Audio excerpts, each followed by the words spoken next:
શરૂઆત કરીશું મહત્વપૂર્ણ સમાચાર સાથે। પોરબંદરમાં ઇન્ડિયન કોસ્ટ ગાર્ડે મોટી કાર્યવાહી કરી છે।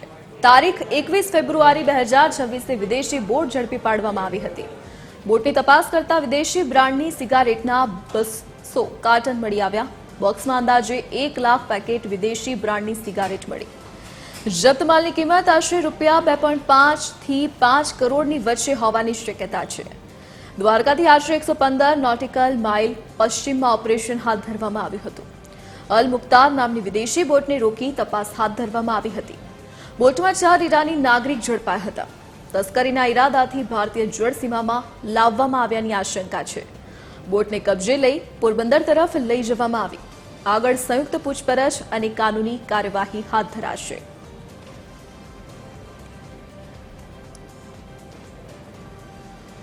વધુ વિગતો સાથે સંવાદદાતા જીતેશ ચૌહાણ ફોનલાઈન પર જોડાઈ ગયા છે। જી જીતેશ, સિગારેટ મળી આવી છે, સાથે જ ઈરાની નાગરિકોની પણ ધરપકડ કરાઈ છે, શું વિગત?